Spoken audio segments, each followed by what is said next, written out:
Krumm, law professor at the University of Tennessee here, a law school. Little background, Professor Krumm received his JD, his law degree from UT. Prior to law school, Brian worked with Booz, Allen, and Hamilton Management, consultants in New York City, and then in DC, where he was engaged in both domestic and international client assignments. Brian later held senior management positions in the offices of the general manager in finance with TVA. After law school, Brian primarily focused his practice on the representation of small and medium-sized business clients on matters of corporate governance, preparation of transactional documents, and commercial and business litigation. So let's all give a round of applause for Brian. I wanted to kind of have a focus for today's presentation, so I'm going to talk about, as a young entrepreneur, what sorts of issues would you encounter in forming a business entity.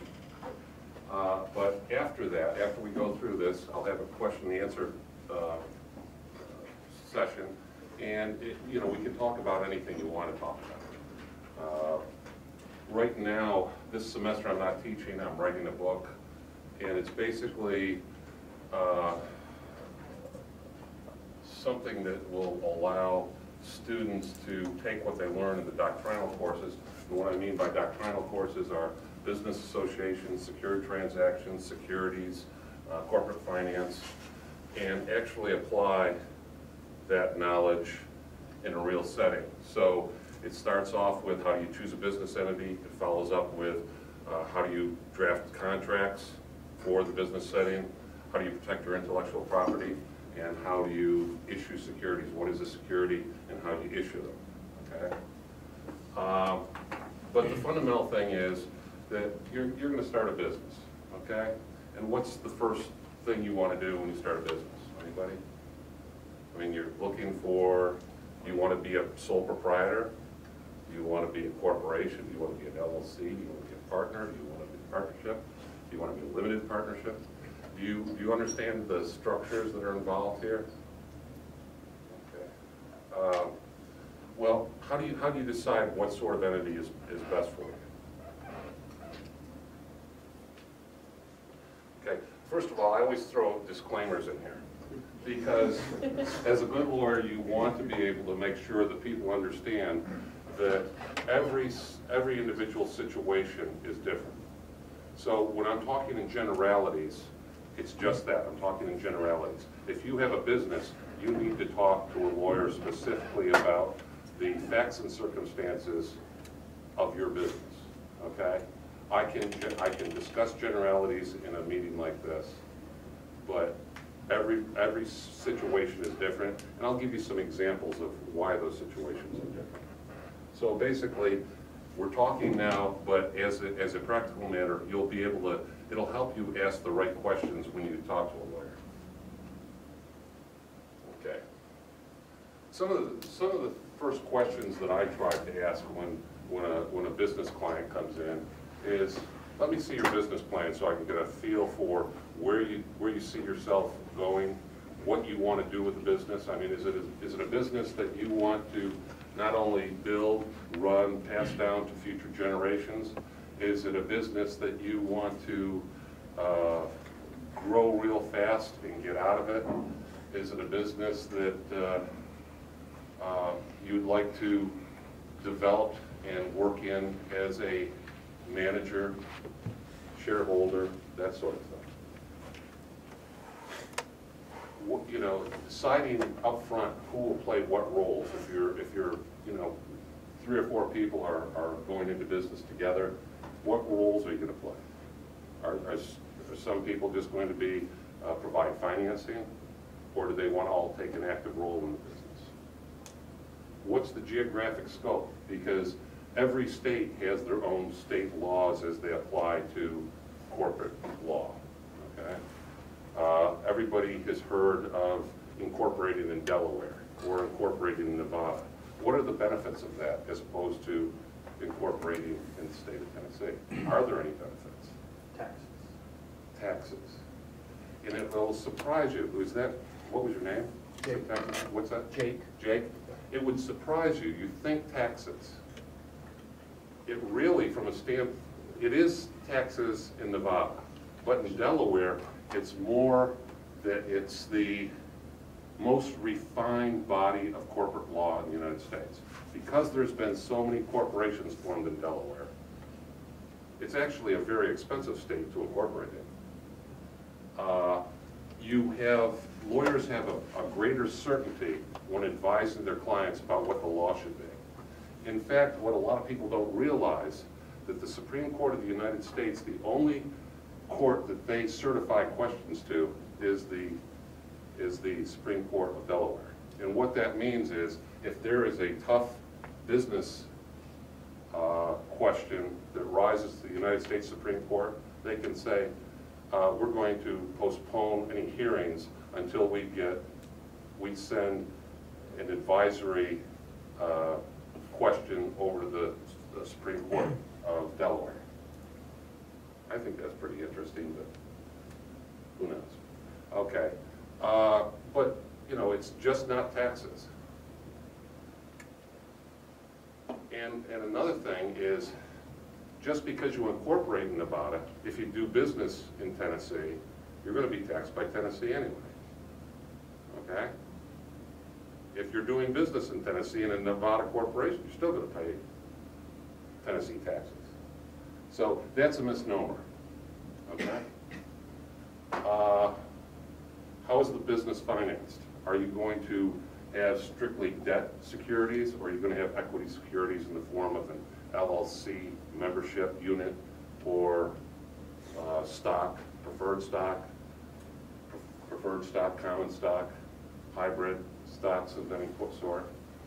I mean, these are the sorts of considerations you need to keep in mind.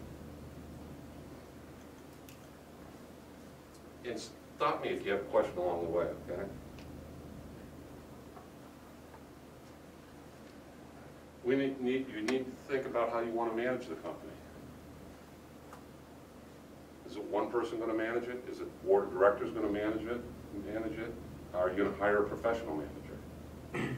Liability. You know, it's one of those things that there's a lot of trade-offs. For example, if you have a photography company, what liability issues could you see? Copyright. Can you? Let me put it in this context. Does the cost of incorporating benefit you from a liability standpoint that you couldn't insure against if you bought an insurance policy? Those are the sorts of considerations that I look at. If for example, you're a plumber and you just want to have a small business where you or maybe your son or daughter are in business, does it make sense to incorporate, or does it make better sense to buy liability insurance? And you can actually quantify these things. But those are the sorts of things I want to talk through with the client, so that they know they don't have to have the formalities of a corporation or an LLC or a partnership if they don't want to. Financing, ownership, and continuity of the entity. You know, if you're going to have somebody invest in your business, you're going to have to give up certain control of the business. And as this young man suggested earlier, tax consequences, both federal and state.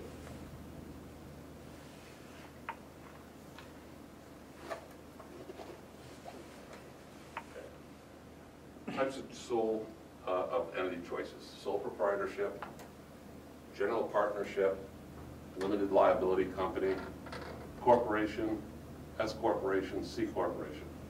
Under partnerships, there's a whole variety of different partnerships.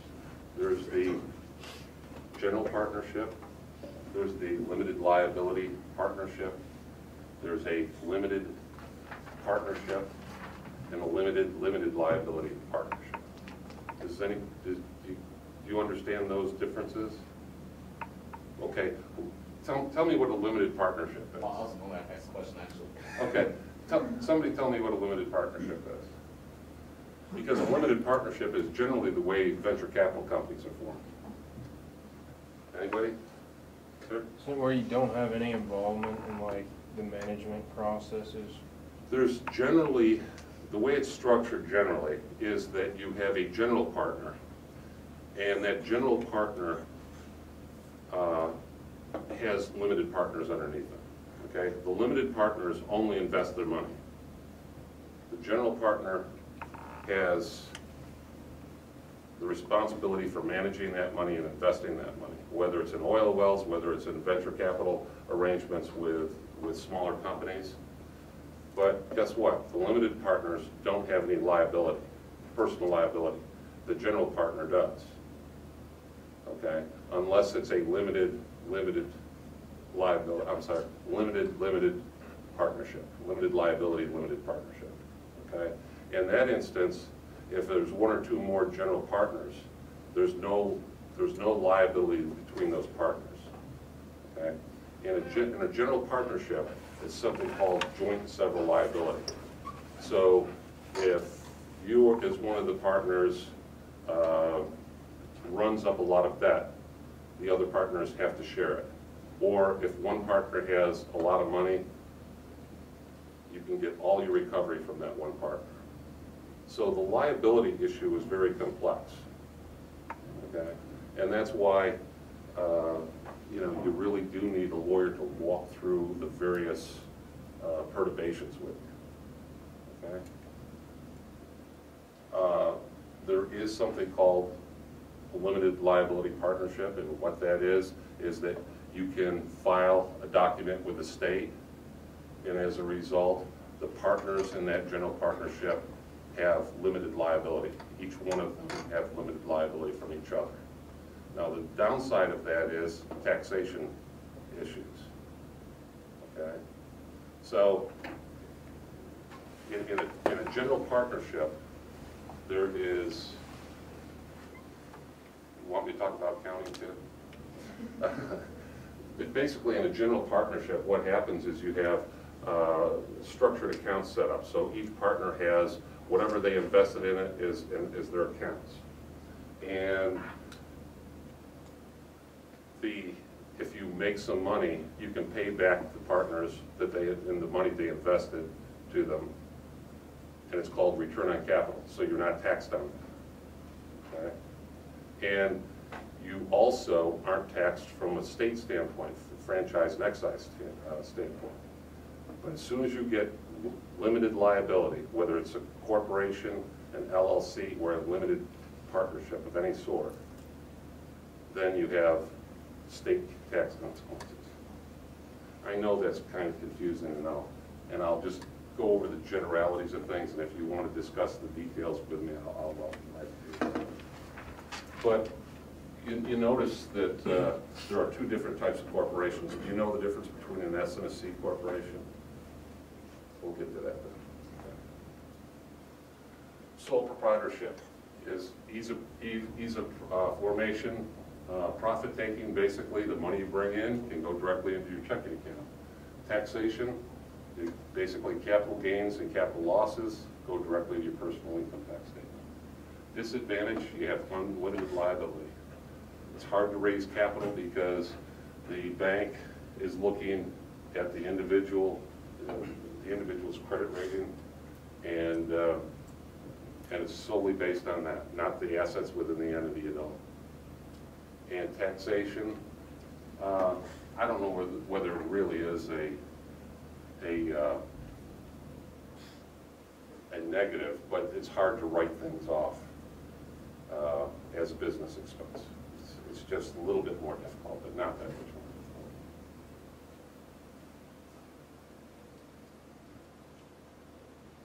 Limited liability companies, you know, most people when they come in to see me, they say, I want a corporation or I want an LLC. And I ask them why. And because I've heard that LLCs are easier to manage.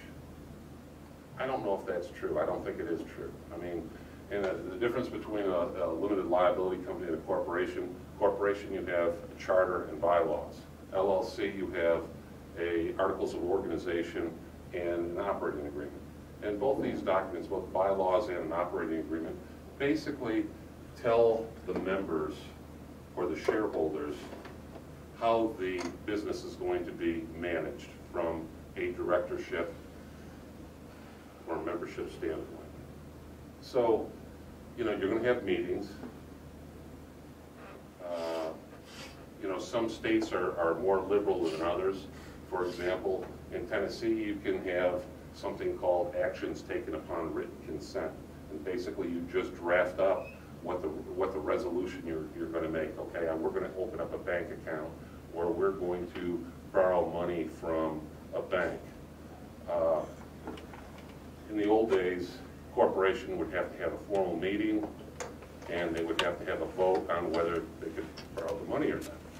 Well, in today's world, we say, okay, we need more fluidity. We need to be able to take some action without having a formal director's resolution. So we can have something called actions taken upon written consent, where the secretary will draft basically a resolution that says we're going to do this, and if you get all the directors or all the members to sign it, or the majority that you need based on the operating agreement or the bylaws, you can take that action, okay? All this stuff is important because you think about it and you say, okay, we're hiring a lawyer to fill out a bunch of forms. Well, it's much more than that. It's a lawyer, if they're doing their job right, will advise you that you have to do certain things a certain way. If you're looking to get financing, packaging all your documentation concerning the decisions you made, why you made the decisions, and that it was made according to the bylaws or operating agreement, is something very important that you want to package so that when you're going to go get a bank loan, or you're going to entertain, do a presentation before venture capitalists, you can put all this information together in a package or on a website so that when they do their due diligence to decide whether they're going to give you money or not, it looks much more professional and it's thorough. And it tells them that you mean business because I'm not only developing this product, but I am documenting along the way everything I need to do from a legal standpoint. And so many companies don't do that. I won't tell you the name of the company, but I'm representing a company right now that we brought it from establishing an LLC 17 months ago to selling the business for $1.75 million. Okay? And it was sold, the first royalty payments, it was a software company. The first royalty payments are supposed to start this year. Well, because they didn't have formal meetings, they made decisions. They had a chief operating officer that made disbursements. I think there was $800,000 payment up front, and then the rest was coming from royalties. The first year, there wasn't a guaranteed minimum royalty because they figured it would take a year to take the software package and put it in a format that could be sold, and you know, the whole marketing sort of stuff, and it would take some time to get marketing word out and get it placed. But what happened was, since they didn't have regular meetings and they didn't oversee the general manager, they made the disbursements to the shareholders, or in this case it was an LLC, to the members. And guess what happened January 1st? January 1st, the tax bill came in. And they didn't think about that.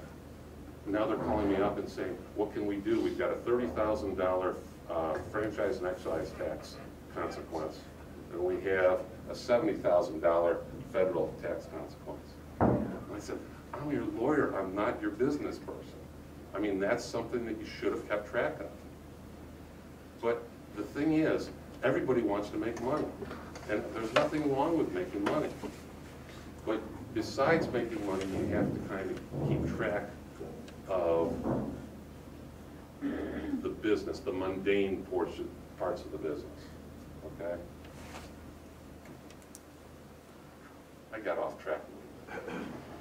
But let me just go through limited liability companies. Limited liability companies are fairly new. I think they're in Tennessee, they're only 15 years old. It's not a corporation. It's a hybrid between a corporation and sole proprietorship. What it allows you to do is to have pass-through taxation. Okay, there's something in the IRS code that's called the check-the-box provision.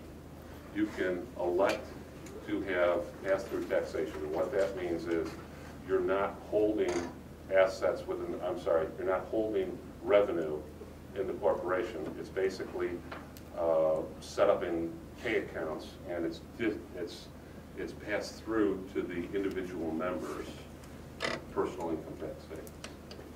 Okay? And the good thing about that is that there's no double taxation.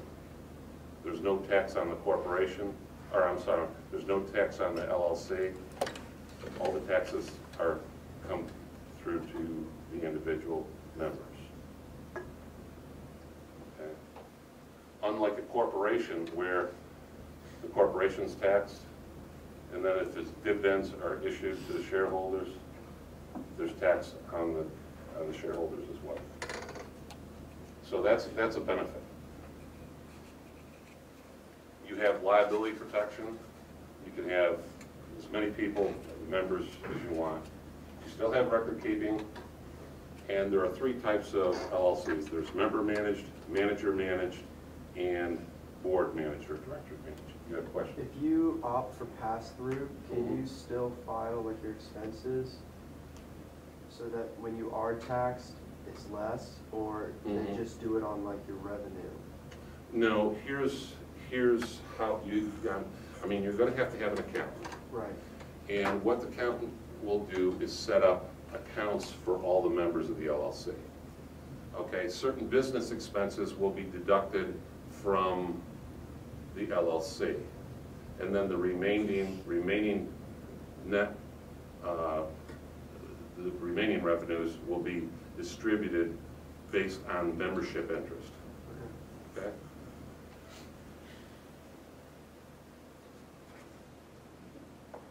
Again, since limited liability companies are rather new, there's less regulation and there's also less case law. So a lawyer, can't be assured about the outcome of a particular dispute because of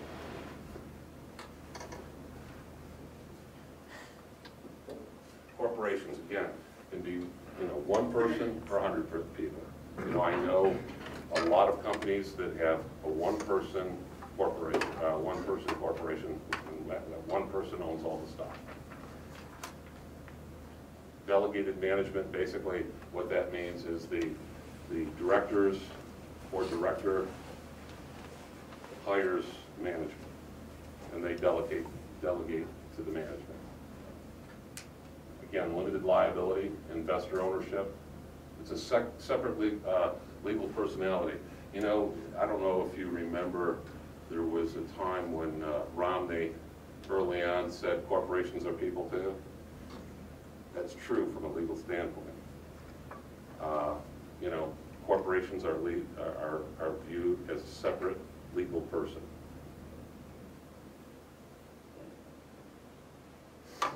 Shares are transferable. Again, there's record keeping that has to be done, and it needs to be done. And you're going to have double taxation, as I described before. You're going to have taxation of the corporate entity, and when those funds, the excess funds, are distributed in the form of dividends, the individual will get taxed as well. Anytime you have limited liability, you're going to have state taxes associated with it in the form of F&E taxes. Going back to the LLC, there's something called a family-owned LLC that exempts certain F&E taxes in Tennessee. Now, every state doesn't have this provision, but what it was designed for is like family farms or people who own 1 or 2 rental properties. And I think the maximum rental property is like 4 units now, because you know, enterprising lawyers saying, oh, family-owned LLC, if you're a family that owns this, well, we can have hundreds of apartment complexes, and you don't have to pay state taxes. Well, that wasn't the purpose of it, but the legislation was written so broadly that, you know, exempts state taxes for very certain things. I still use it for any passive income, because in my interpretation of the state law, it can be investments, it can be a family who has the ownership of some intellectual property that receives royalties, and as a result, you get away from paying certain state taxes. Again, you need to see somebody who's a specialist in that area. Okay? Because just like anything else, lawyers, through experience and training, have to look at the body of law that develops over time and be able to advise you of whether that particular technique is still available to you, because things change on a day-to-day and year-to-year basis. So again, going back to my disclaimer, you know, I'm talking in generalities, and your specific facts and circumstances might be different, so you can't automatically rely on that, the family LLC, for example, as something that you can pursue. Okay? But as long as you're aware it's out there, you can ask the right questions. And then when you come in to see the lawyer, you can say, I've heard of a family LLC. Would I qualify given these circumstances? Okay?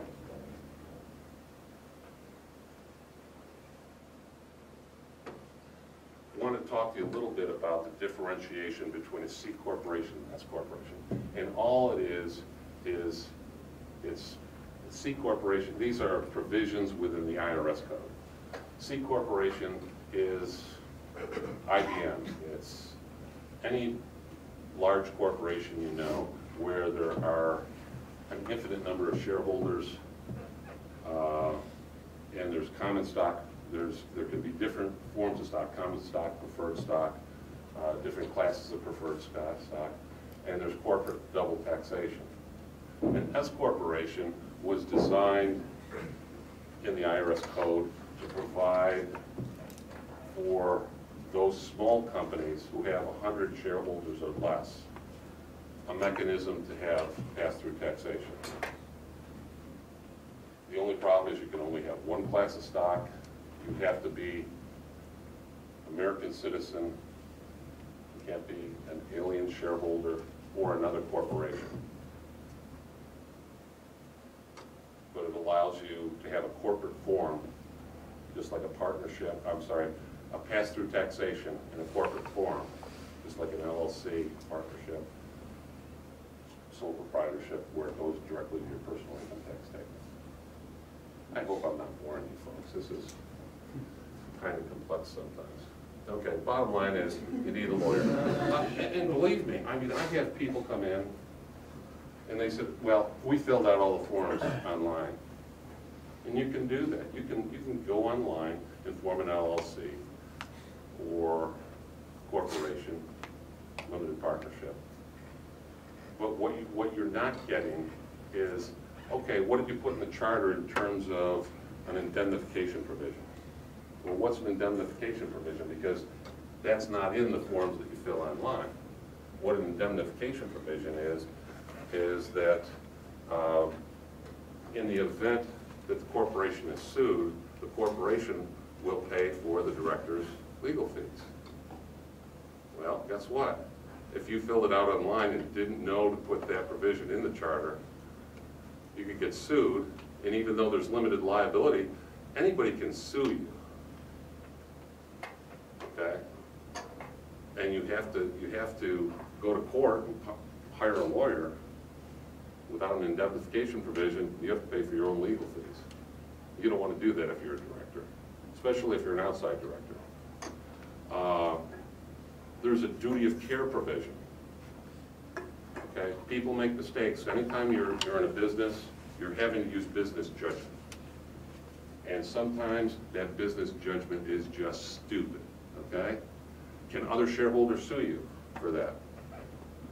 Well, if you have the duty of care provision there says it has to be gross negligence as opposed to mere negligence. It's a lower standard. You want to have things in there like that. You're taking risks in a business.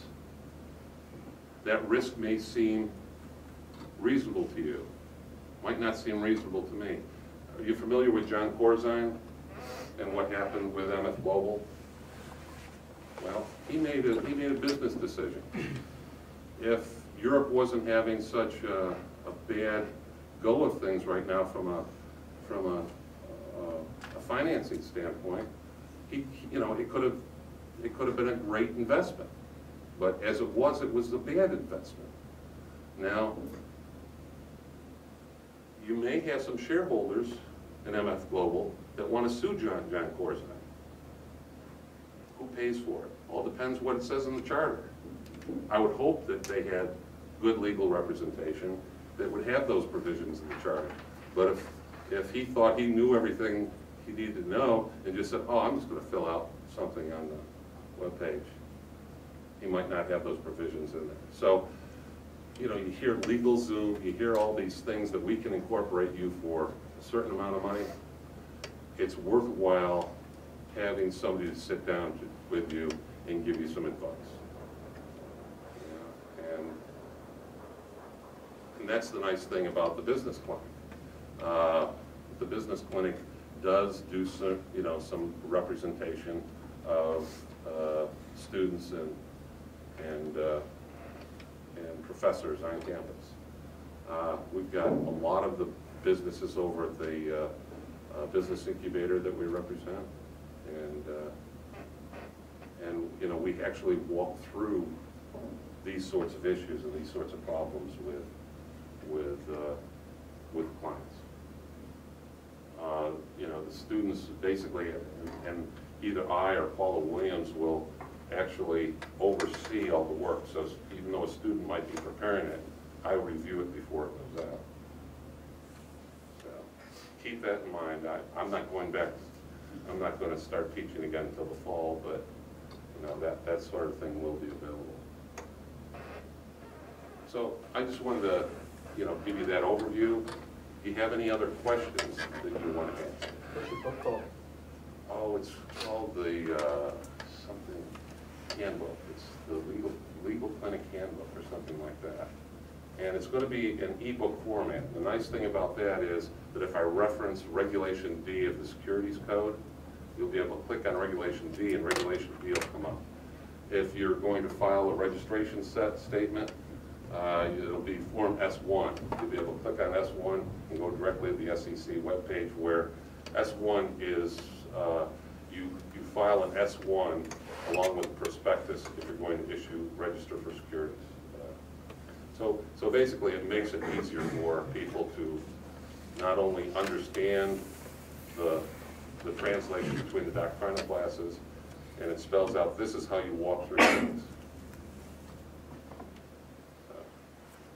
And if we reference a case, that'll be linked so that you can look at the case if you're so inclined. Business people probably don't want to do that, but lawyers should. Any other questions, comments? What classes do you teach? What do you teach? I teach secured transactions, introduction to business transactions, and business associations, or represented enterprises as well. And as I was telling Zach and some others earlier on, eventually I would like to try to get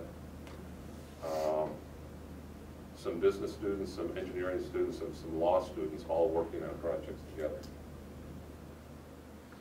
So, I mean, that's what I'd like to see in the next year or two. When a business also wants to go for financing, what is some of the advantages of choosing debt versus the equity? Obviously issuing shares and then taking a loan. I mean, if you can get debt, either way, you're going to turn over a certain amount of control to somebody else. If somebody gives you money, they want to have certain control. Debt financing, you have more control than you would as a shareholder, or if you offered shares or membership interest. because they have some voting rights that the lender wouldn't have. But the lender has something even better, and that's called security. And I told you I was teach secured transactions. Well, secured transaction is, if I'm going to lend you money or give you money, what things do I need to do to make sure that I get my money paid back? You can have collateral, you can have, you know, access to all the assets of the entity. You can have personal guarantees, even though you're a limited liability company. If I'm a banker lending you money, I want to have you sign it as well as the company, as you sign it as the chief executive officer. In the event I can't get it from the business, I get it from you personally. So there are various trade-offs. And once again, and that's, you know, we'll all specialize in things. And this is stuff I specialize in. If you want to learn all that stuff, you can. But it's good to have somebody that has not only the training, but the experience to say, all these bad things can happen to you, okay? And all the law is and all business law is risk allocation. How much risk do you want to accept? And what can we do to mitigate that risk? But risk is a reality in every business transaction. And what are the things that a lawyer can do to help you minimize risk and exposure? And that's what you pay for. And the interesting thing is, most people don't go to lawyers early on. The whole Facebook thing. You've heard how there was some acrimony between some of the people who were involved in the startup of it. There were some twins that, you know, claimed that Zuckerberg stole their ideas and stuff like that. Well, if you had structured the entity up front, that would have been easier to both manage and wouldn't have cost so much from a legal standpoint to resolve. I mean, if you've seen, what is it called, Social Network, is that what the movie was? And it's just amazing to me. People don't want to spend the money up front, and then but when they get sued, oh my God, you know, they run to the lawyer. Well, because what is it, penny wise and pound foolish? If you spend the money up front to do it right, you don't get you have a big problem later on. And it's amazing with the, it's amazing what you see from a lawyer's standpoint. All the problems, I mean, I represented developers, contractors that didn't have things and, you know, have the legal documents in a row. They gave the bankers tax returns that they didn't file. I mean, there's just so many things that that just would blow your mind. And you know, they end up in bankruptcy. They end up not only in bankruptcy, but some of the debt not being dischargeable because they defrauded the banks basically by saying, handing them their 3 years of income tax returns and didn't mention to say, yeah, those are my returns, but I haven't paid the taxes that are associated with those things, you know, full disclosure, that sort of thing. So, bottom line is, it's just good to have somebody to bounce ideas off of. Is there like a range that you should kind of look for like hourly fees for advice on startups? You know, I would rather ask a lawyer what their experience is, okay?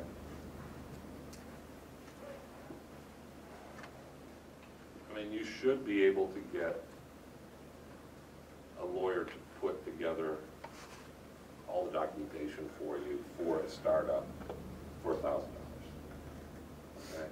But But what's more important to me is the experience that they've had. So. Now, that doesn't count. That doesn't include, oh, could you draft me an employment contract for our employees? This is a web-based transaction, so I need a service agreement established so that when you click on that you agree to the terms and conditions of our transaction. And you can do enough. The more you understand about the process, the better, because you can help the lawyer and cut down the time needed that they need to spend on it. So you can come in like with a couple drafts of like things that you've got done. And that's what I said about the business plan before. The more you are specific about what you want to do and what you want to achieve, the less work it is for the lawyer to figure out the way to protect you. Okay? So would you recommend like going to a lawyer before you even start doing anything other than just like drawing up paperwork by yourself? No, I think that you should definitely have a thorough business plan. I think you can go and ask other people who have experience with starting up a company and talk to them. How did you do this? How did you approach the lawyer? What information did you have? The more of a feel you have about what you want to do and a more practical understanding, it's going to cut down the time that you're actually going to have to be face-to-face with that lawyer. You'll be able to ask the right questions and answer the right questions. And that's the value of this sort of presentation. Because as I said, I can't give you specifics, but now I think you have at least a fundamental understanding of the sorts of questions to ask. The things you need to bring with you, the general process that goes by. How's LegalZoom affecting the market for attorneys? It really isn't, because what it is you're just filling out that piece of paper. And there's not you can only do so much with decision logic. And that's how that program is set up. If you're from Tennessee, then this law applies. So it goes to that part of the database, and then these are the issues that occur in Tennessee. So it brings you down Tennessee structure for developing your charter and your bylaws. Well, it doesn't ask you what sort of business are you in. It doesn't do the nuances very well. Okay, and it's one of those things that there's not an education. Part of the things that I try to do when I'm representing small companies, and especially entrepreneurs that haven't been, that you people might be geniuses in your particular field, but you need to be educated in how you need to run the business from a legal standpoint. And LegalZoom doesn't give you that insight.